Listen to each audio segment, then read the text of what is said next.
ನಮಸ್ಕಾರ ಸ್ನೇಹಿತರೆ. ಈ ಒಂದು ತೆಂಗಿನ ತೋಟ ಸೇಲಿಗೆ ಬಂದೈತೆ. 2 ಎಕರೆ 26 ಕುಂಟೆ ಜಮೀನಿದು. ಮಣ್ಣು ಬಂದು ರೆಡ್ ಸಾಯಿಲು, ಕಂಪ್ಲೀಟಾಗಿ ಕೆಂಪು ಮಣ್ಣು. ಈ ಥರ ದೊಡ್ಡ ಈಗ ತಾನೇ ಫಲ ಬಿಟ್ಟವು ಇವು. ಈ ಥರ ತೆಂಗಿನ ಮರಗಳು ಒಂದು 120 ಸಿಗ್ತವೆ. ಅದಾದಮೇಲೆ ಈ ಕಡೆ ಇದೆ ನೋಡಿ, ಇವು 1 ವರ್ಷದ ತೆಂಗಿನ ಸಸಿಗಳು ಅನಿಸುತ್ತೆ. ಈ ಥರದ ತೆಂಗಿನ ಸಸಿಗಳು, ಈ ರೇಂಜ್ಗಿರುವಂತಹ ಸಸಿಗಳು ಒಂದು 50. ಈ ಥರದ ಮರಗಳು 120 ಸಿಗ್ತವೆ. ಇದು 1.5 ಎಕರೆ ಪ್ಲಸ್ ಇದು 1 ಎಕರೆ 6 ಕುಂಟೆ. ಈ ಕಡೆಗೆ ಆದಂಗೆ ರೋಡ್ ಅದೇ, ಮೆಟ್ಲಿಂಗ್ ರೋಡು. ಈ ಕಡೆ ಗ್ರೀನ್ ಮ್ಯಾಟ್ ಇದೆಯಲ್ಲ, ಅದ್ರ ಪಕ್ಕದಲ್ಲೇ ರೋಡು. ಈ ಜಮೀನಿಗೆ ಒಂದು ರನ್ನಿಂಗ್ ಬೋರ್ವೆಲ್ ಐತೆ. ಜನರಲ್ ಪ್ರಾಪರ್ಟಿ, ಡಾಕ್ಯುಮೆಂಟ್ಸ್ ಎಲ್ಲ ಕ್ಲಿಯರ್ ಆಗೈತೆ.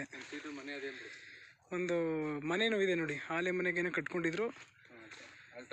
ಸೀಟ್ ಮನೆ ಆಲ್ಟ್ರೇಷನ್ ಮಾಡ್ಕೋಬೋದು. ಜಮೀನು ಮಾತ್ರ ಸೂಪರ್ ಆಗೈತೆ. ಮರಗಳು ಎಲ್ಲ ನಾಟಿ ಮರಗಳು, ಚೆನ್ನಾಗಿ ಫಸ್ಟ್ ಕ್ಲಾಸಾಗಿ ಫಲ ಬಿಡ್ತಾವೆ. ಕರೆಕ್ಟಾಗಿ ಮೇಂಟೈನ್ ಮಾಡ್ತಾಯಿಲ್ಲ ಅವರು.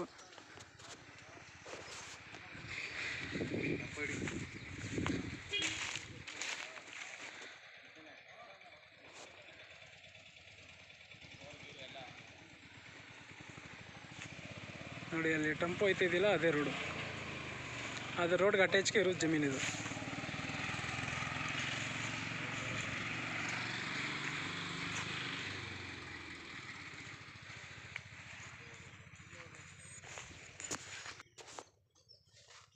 ನೋಡಿ ಮರಗಳು ಫಸ್ಟ್ ಕ್ಲಾಸ್ ಆಗವೆ.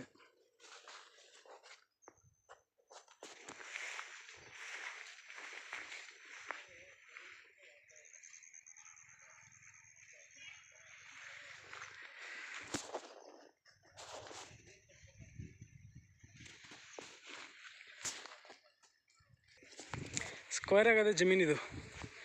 ರೋಡ್ ಬಿಡ್ತೆ ಒಂದು 150 ಅಡಿ ಅಷ್ಟು, 150-200 ಅಡಿ ಗಂಟ ಸಿಗ್ಬೋದು. ಅದು ರೋಡ್ ಬಿಡ್ತೆ 170 ಅಡಿ ಸಿಗ್ಬೋದು.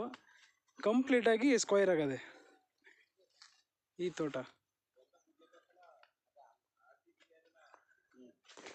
ಪ್ಲಸ್ ಇದೊಂದು